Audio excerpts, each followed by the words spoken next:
Thanks for joining us, everybody. This is Brian Powers. This is Revolution Radio.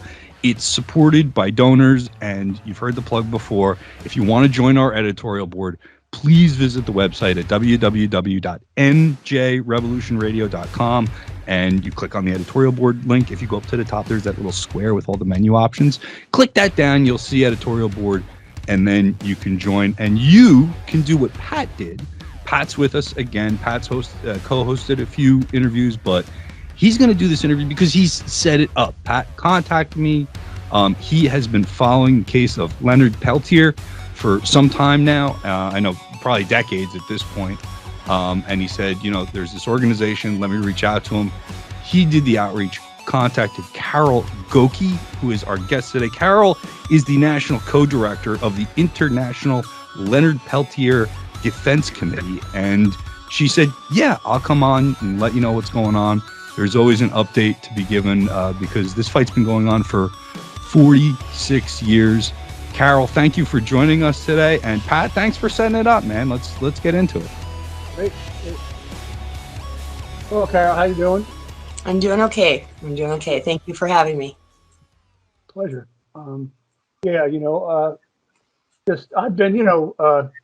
I've been following the case for a long time, in different levels. I mean, I'm not saying, and I think, it just struck me when I heard, I heard the updates about Leonard getting COVID and he's having health problems and stuff like that.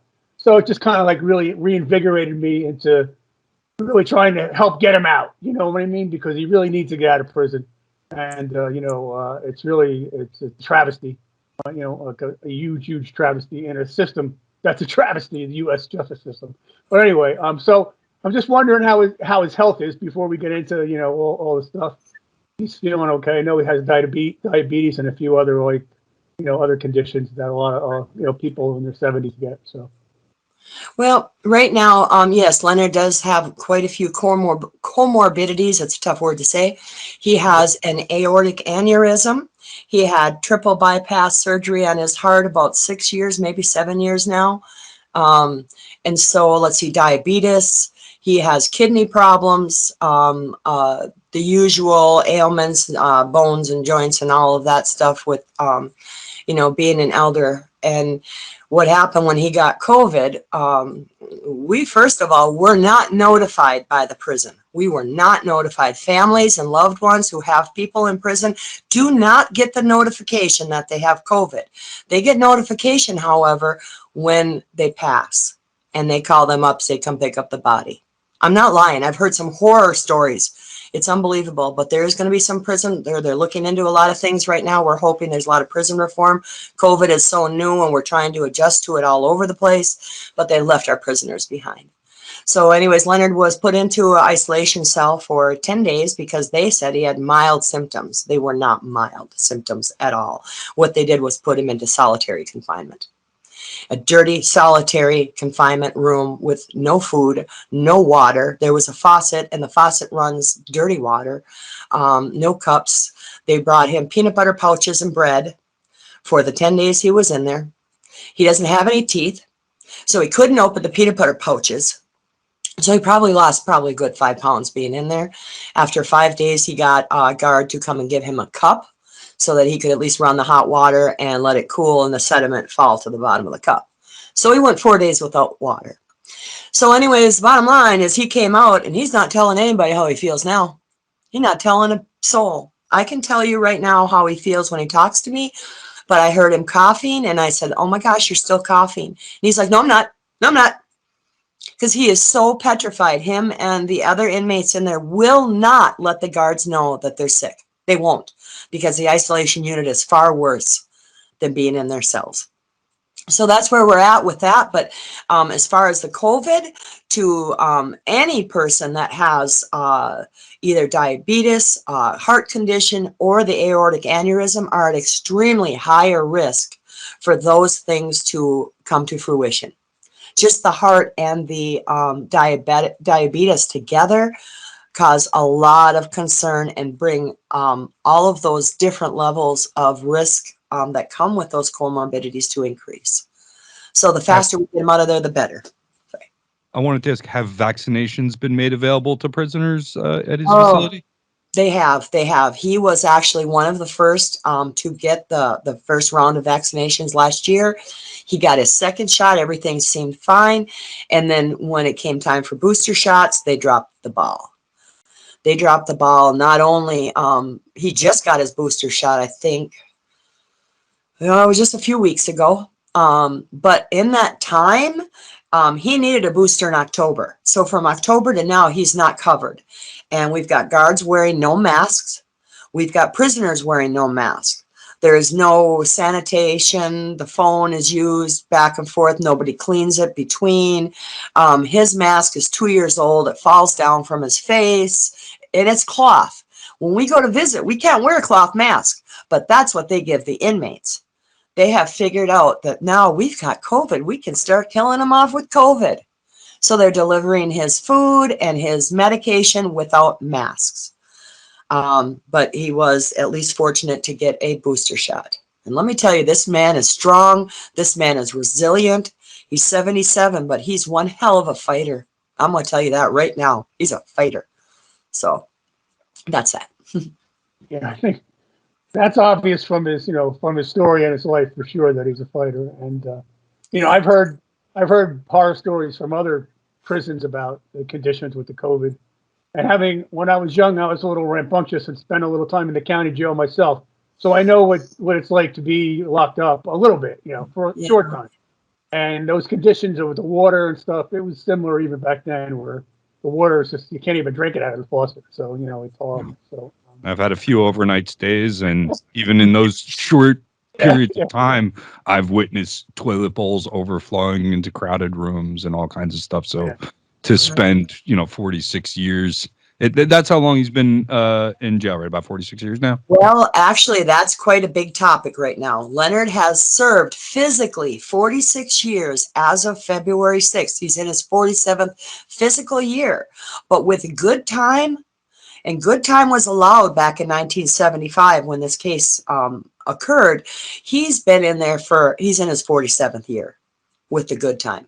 So that's what he was very clear to me this morning. He says, you make sure you say 47 years, because every minute that goes by for him is like another year. And we can't minimize that. We really can't. We can't look at it and say, well, it's just another day. It's just another year. Well, you know what? It's everything to him. yeah, I hope the COVID stays away, because that Omicron can come back again too. So that's another thing about that. So A lot of prayers, a lot of sweat lodges, a lot of ceremony that we're doing out here. We're going to keep him alive and do our best. we want to keep him alive and get him out, both. That's right. Before we get into the details on Leonard's life, I just wanted to ask if you wouldn't mind telling us a little bit about how you got involved with the committee, International Leonard Peltier Defense Committee. And just a little bit about general things about the movement to free him. Okay, well, I'll try to do a speed version on that. I met Leonard when I was quite young. He came up to northern Wisconsin, and right after he joined the American Indian Movement. And I was privileged to meet him.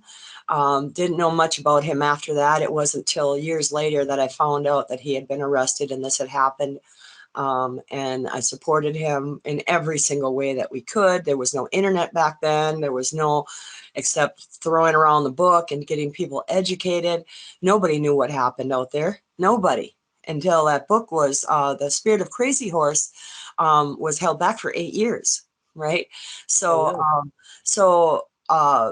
a few years back, I decided to reach out to him and let him know I'm still here. And of course, he's like, well, where you been?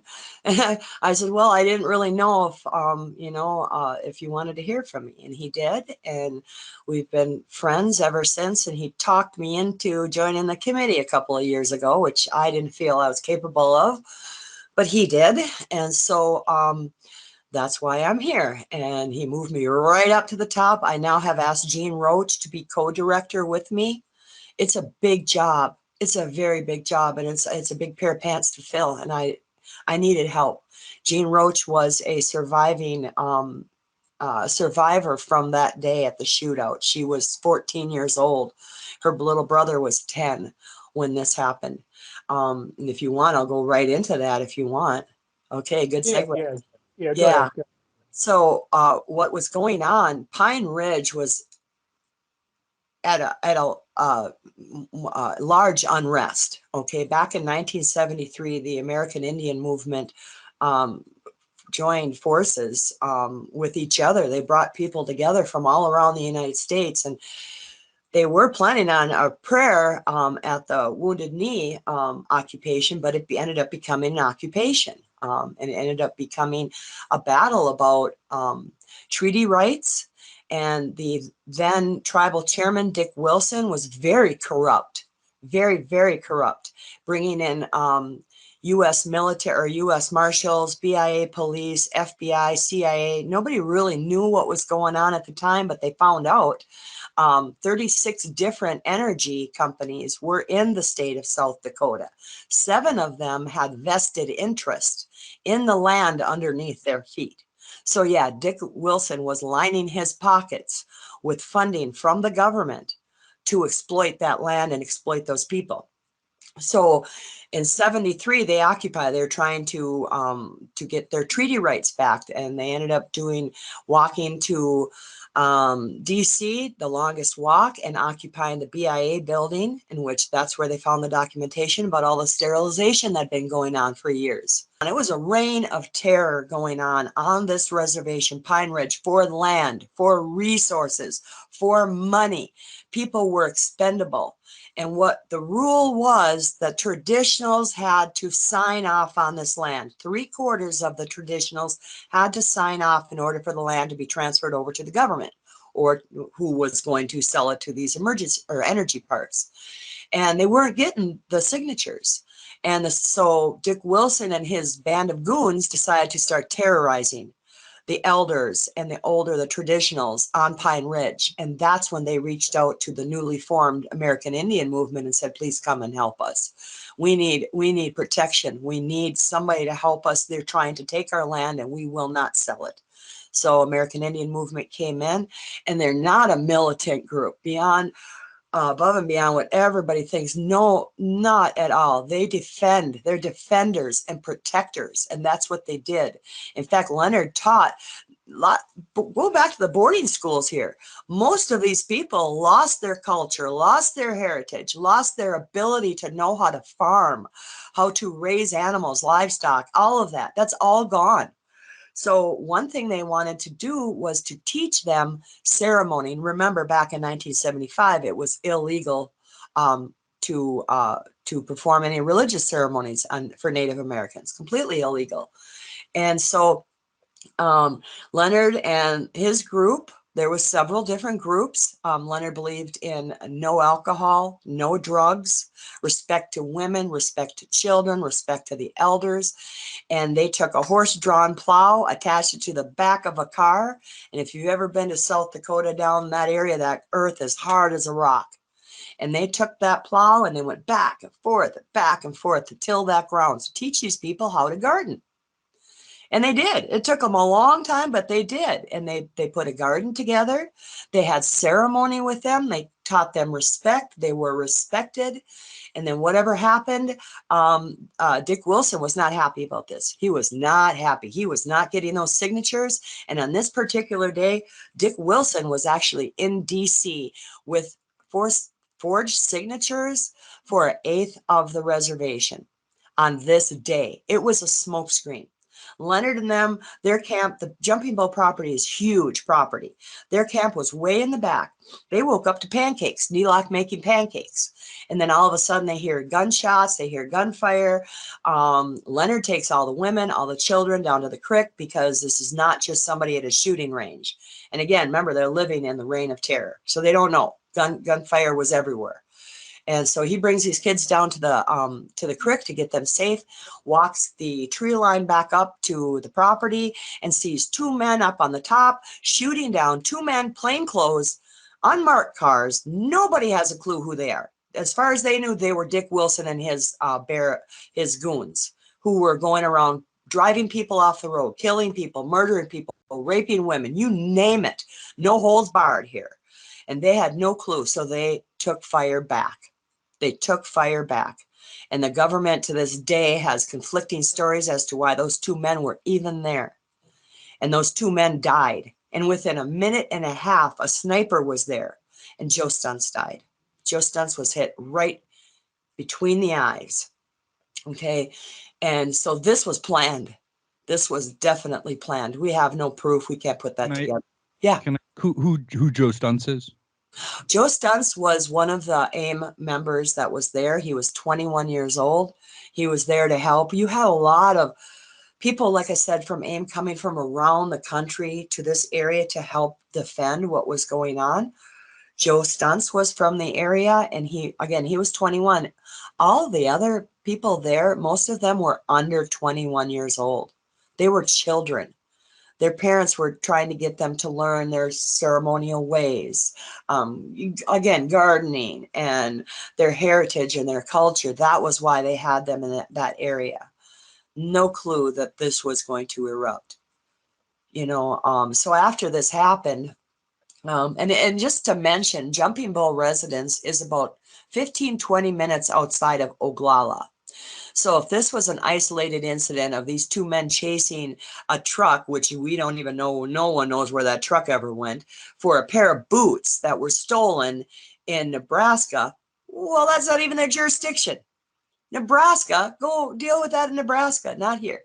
So anyways, it was definitely a smokescreen for what they thought was the best way to take out AIM members. That was it. That was really the bottom line.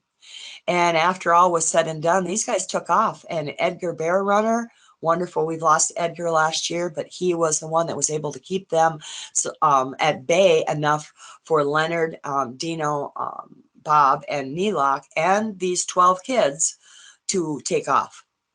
And they did. They ran through fields. They went through culverts. They had like 2,400 rounds firing at their heads. A 10-year-old boy the government was firing at. Okay, 14-year-olds, 15-year-olds, it didn't matter to them. They were going to kill them all because these two agents were dead, and these guys didn't even know they were agents. They had no clue.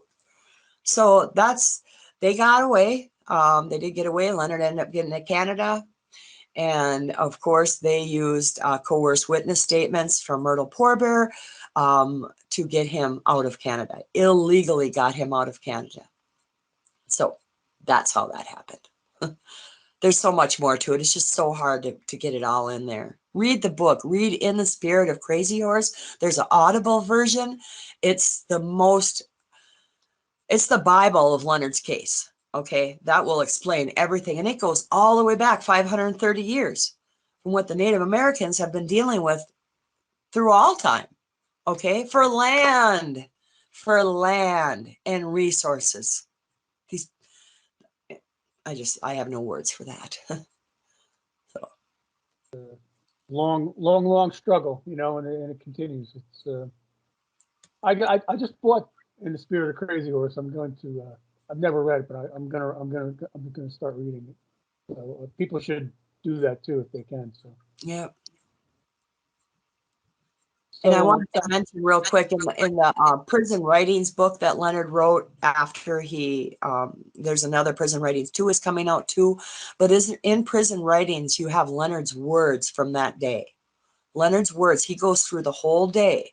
So if you want to pick up Prison Writings, you can get that. Harvey Arden, who wrote the book with him, does a reading of it at some college. I've got that recorded too. If I can find it, I could send that to you. But it's really a good recording. It's Leonard's words, of what he felt and what he went through that day. This is a man.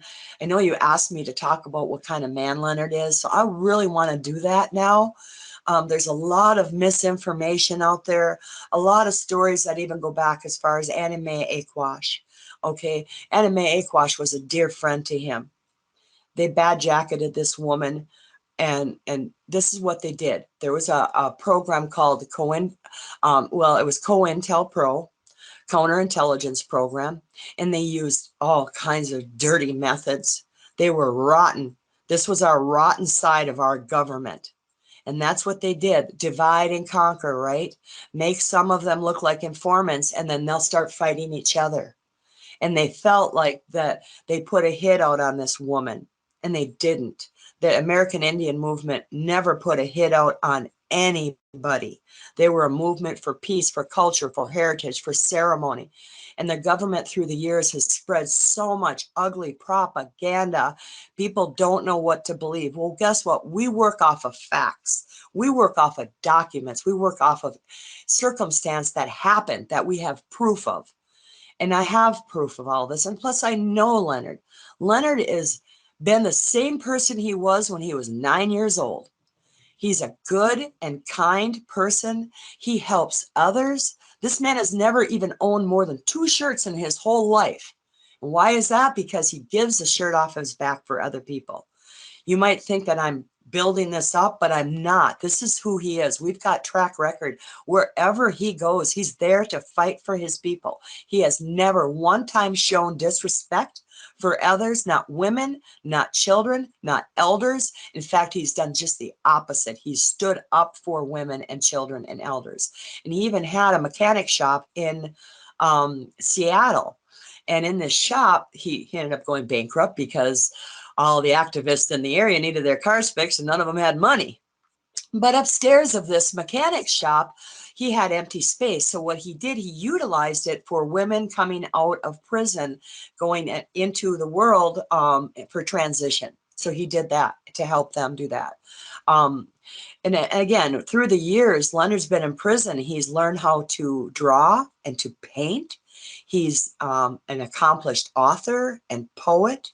And if you read his work and you look at his paintings, they're paintings of love and compassion. When you look inside a person's soul, you can see it through their art and you can see it through their books and what kind of a person they are. And that's why I will fight forever for this man. Okay. Yeah. Yeah, sorry to jump in there. Okay. I appreciate where, and I know Pat and I and the Revolution Radio audience appreciate where you're coming from. I wanted to ask you, I'm sorry to jump in with a question that's like off the sheet there, but you spoke about COINTELPRO, and not only did it impact Native Americans, but you see African American groups like the Black Panthers, Assata Shakur, which is a famous case out of where we're from, New Jersey. All of these people were targets of our government in essentially what was smear campaigns and other things. Do you work with other activist groups? Do you find at least a little bit of comfort in knowing that there's other people out there who have been victims, other people that are fighting similar struggles against kind of a common opponent, which is our own government? Our own government. Yeah. I don't know if I find any comfort in it. But what it gets us to see is that America does have political prisoners. Because when people speak up in America, guess where they're put? In prison. We see it all the time with what happened at Standing Rock, Line 3, Line 5. We had a fossil fuel rally in DC, which was peaceful, but we got too close to the fence. It became ugly, and it became something that, all people around the world need to see. When you speak up for truth and justice, this is how you're treated. And the more collectively we stand up together, the less of a voice they have and the stronger voice we have. It's imperative that we all continue to do this. And we do try to work with other groups of political prisoners when we can. We're very close, but we still have to keep Leonard in the focus for us. We have to focus on him and a clemency for him. That was one of the questions that where are we at right now and what have our efforts got us? And actually in the last couple of years, they've gotten us pretty far. We didn't have a chance in hell with Trump. We thought maybe we did, but we got a consolation. Jean Roach, who is the co-director for the committee, had a sister who was in prison for 23 years for hearsay drug charges. 23 years. And Trump actually pardoned her. So we got that. Our Native Americans fall into a federal category when they get in trouble for anything, and they go to federal court. They go to federal prisons. Not all are like that. We have some 280 states that don't, but most of them do. So we did have a consolidation with that, but otherwise, petitioning Joe Biden, petitioning the presidency is what we do. Because, and we always tell people to call the White House, email the White House, write to the White House. And you know, we hear it and we hear it and we hear it. We don't think it's doing any good, but I'm telling you, it is doing good. Right now, we have people in the White House. We know that they're listening. Because unfortunately, COVID brought out the hook that the media wanted in Leonard's case, because they haven't been talking about him in 20 years. But the man had to get COVID in order for them to start talking about it. Well, I don't care. You know, the time is now. You've let this man sit for over 47 years in a prison cell. 3 men were charged with this. 4 men, actually. Jimmy Eagle with the boots, the cowboy boots, Bob Robidoux, Dina Butler, and Leonard Peltier. They were the only adults that were there except Neelock, and she was a woman, and they didn't charge her. Well, Jimmy Eagle, come to find out, wasn't even on the property. He wasn't even there. So it was just the 3 of them. Bob and Dina were charged, and they were caught. Leonard again was in Canada, so Bob and Dina went to court in Cedar Rapids, Iowa, which is where jurisdiction was. And they both were acquitted by way of self-defense. Well, COINTELPRO and FBI was like, no, we're not going to let that happen again. We're not going to let that happen again. So when we get Peltier, we're going to move him to Fargo. And they did that. Nobody to this day can figure out how they moved him to Fargo. It's not jurisdiction. Okay, so you had underhandedness continuing. And Leonard was given a lawyer by the name of Takeoff, who appears to be very compromised. They allowed a racist juror on the jury. The judge himself was very racist, proven to be racist, Judge Benson. Well, it was a lot of inadequacies, a lot of misconduct, and when brought to the attention of the court, it was basically, you know, we don't really care. We're going to charge you. Oh, that was what I was going to say. They were not allowed to introduce the information and the evidence that was introduced for Bob and Dino's trial, to show the environment, to show that they were, you know, how can 2 people be defending themselves and a third be the one? And that's where they brought in the falsified ballistic evidence to show that they said they could prove the bullet from Leonard's gun was in that the trunk of that car. So he had to have been the one that shot them in the head. Now we know that that evidence was falsified. We know that. In fact, he went to an appeal, and Judge Robinson even said on that appeal, we can't prove who shot these agents. We cannot do that. This man should not, he should be given an appeal, and he should be given his freedom back, because we cannot prove it. Well, all of a sudden, Judge Robinson was relocated. What happened there? These are the things we have to work with. We can find, if we find new evidence, then we can use that, but all the old evidence is time barred. We can't use it. So what we have is a clemency. We have a compassionate release. Unfortunately, in the Bureau of Prisons, 36,000 inmates have requested compassionate releases, and only 36 have gotten them. The Department of Corrections is higher. State prisons is much higher, but not the Bureau of Prisons, and especially not Leonard Peltier. They're not going to let him out on a compassionate release for nothing. Parole, you know, you've got 2 people on the parole board right now that are very anti. One is ex-FBI. The other one is, I think, retired from the police union. They will never give him a parole. Never, there's no way. So what we have clemency. And that's what I can tell your viewers or your listeners right now is, please, every single day, send an email. I do a copy and paste, so I don't have to rewrite the whole thing all over again. Okay, you call that stupid comment line if you want, and you can harass the hell out of those poor volunteers that pick up that phone. If you're lucky enough to get on, I don't do it. It's too stressful, and I feel terrible for the people on the other end, you know, because you try to be polite, you try to be peaceful. I guess that's the word we like to use all the time, but you get to a point where it's like, you know what? I just want to jump up and down and scream and holler and say, what the hell is wrong with you? Yeah, if you had your grandparent or your parent in prison when you knew that they were a good, honest human being and innocent beyond a shadow of doubt, in this country, you would think they'd be out. You would think that would happen. But no, not if it's political. And not if you're a Native American. So, there you go. I mean, that's, very, that was very beautiful. I mean, beautiful what you said. I mean, it was touching. Thanks a lot, Mike. You're welcome. I could go on all day. Okay. No, I understand. You're passionate and you're angry, and you have a right. You have a right to be angry. And anger, Yeah. people think anger is a bad thing. It's not. It's not a bad thing. Anger has changed the world for good in many, many ways. We need to focus the anger and use it positively. You know what I mean? So that's cool. I mean, I totally understand that. Carol, can you tell us about the trial and what happened at the trial? Bob Robidoux and Dino Butler were tried first in Cedar Rapids, Iowa.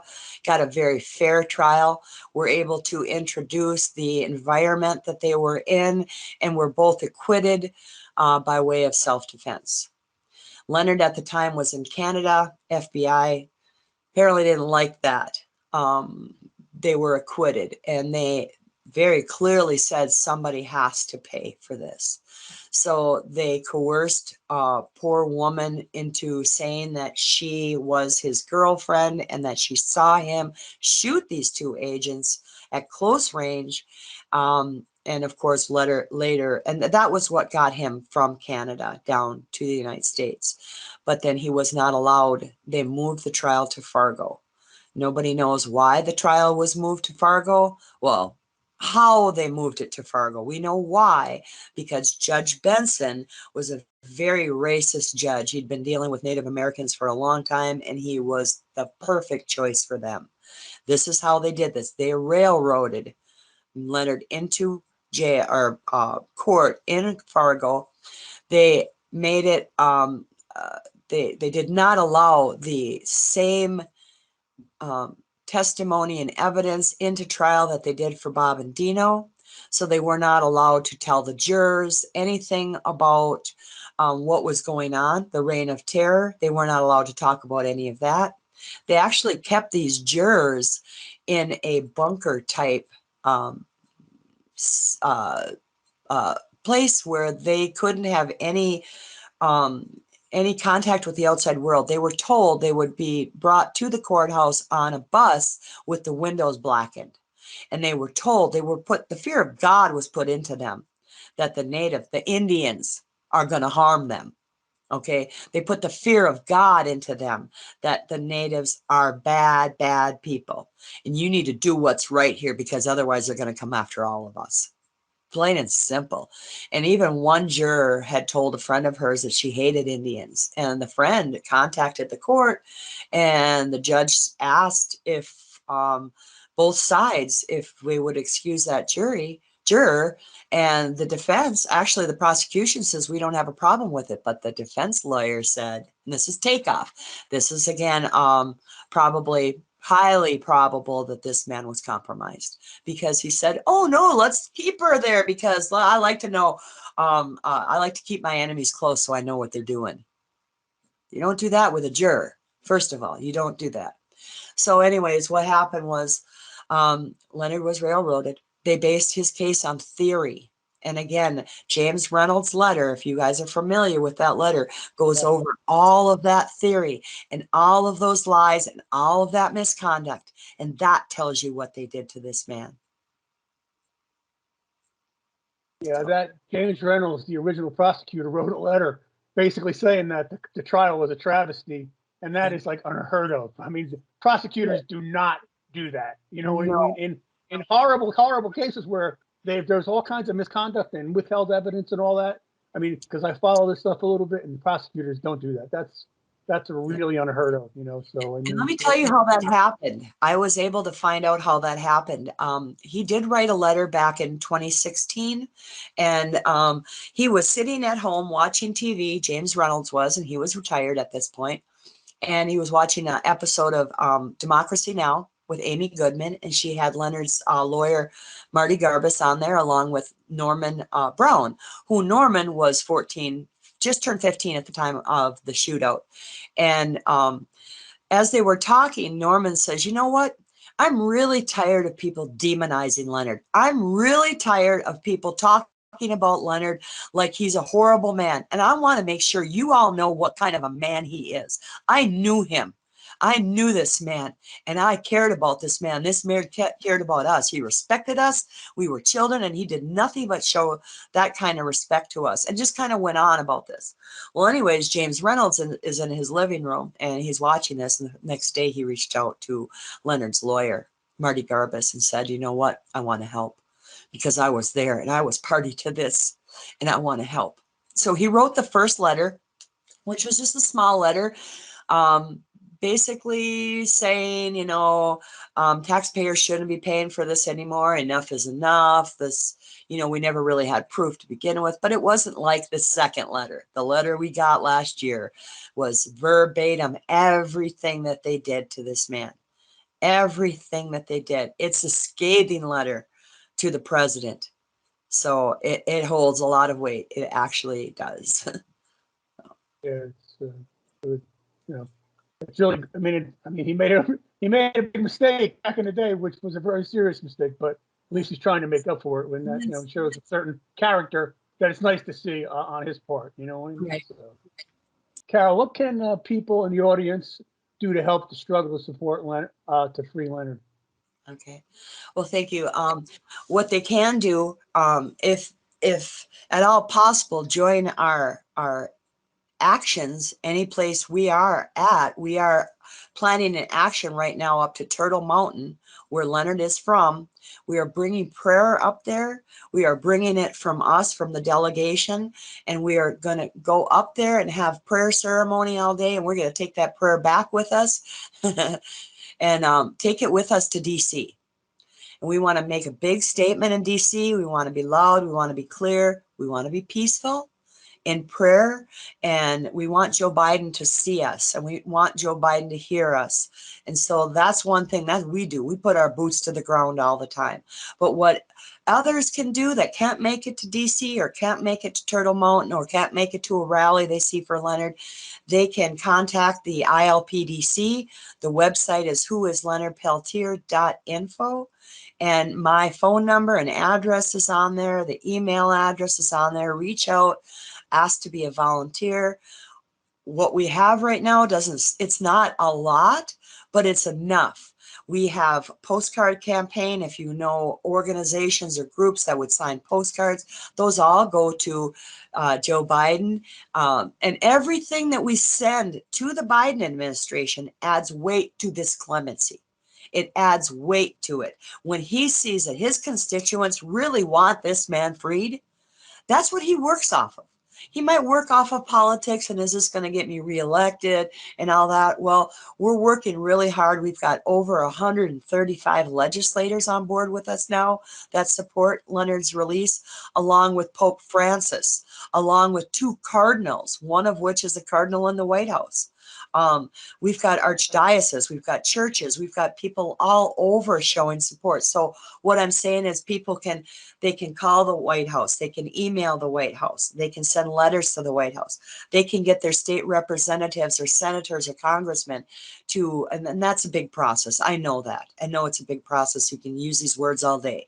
But if you don't want to reach out to your state or local congressman, then call the White House. Send an email to the White House. Okay, and reach out to me. I'll send you some postcards. I got postcards every day. And those postcards add weight. They really, really do. And so those are the things. Media, when you see we're doing a media toolkit, pretty soon will be out in the next couple of days. Anytime you see anything for Leonard, retweet, reshare, send it around the world. We've got such global support in Ireland, Germany, France, Italy, you name it. And those people have been on board for over 40 years now. And they continue to send postcards to the White House. They continue to grab humanitarian groups that reach out to the president, any kind of tribal entities, any organizations that'll fill out a support letter. You can do that, and that can all be sent to me. I send it to our lawyer, who sends it to the pardon attorney. Again, we're all over Twitter. We're all over Facebook, Instagram, TikTok. I don't even know all of those. I can only do so much, but that's where we're at. And I did get a call from Leonard. I get to go see him on the 20th. We're going to visit down in Florida, finally get a hug. It's been a long time. Man never gets hugs.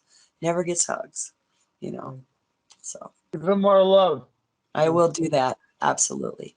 Well, thank you very much, Carol Goki from the International Leonard Peltier Defense Committee. Thanks for all your work. I know it's a struggle, and just so you know, your audience here is a bunch of activists. So hopefully you will see a lot more letters. You will get a lot more calls, and I'm sure there's a lot more information, like you said, in that media kit. Any links you have, Twitter and Facebook and all that stuff, make sure that gets to me, and I will include them in our show blog, which will be out very soon.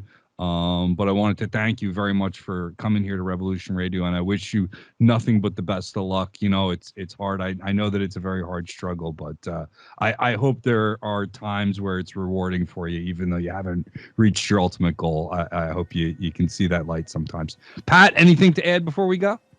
I just want to say thanks. That was a great interview, and I learned a lot. I mean, I knew some things, but I learned a lot more, and with people like you, fighting for them, and hopefully other people, I just really hope that Leonard gets out soon. That's all I got to say.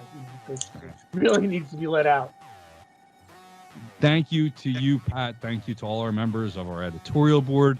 Thank you to our listeners and our donors and everybody that's involved with this little project called Revolution Radio. I hope you share this link wherever you're listening to it right now, whether it's on a podcast or whether it's the YouTube video. Like it, share it, do whatever they do on TikTok.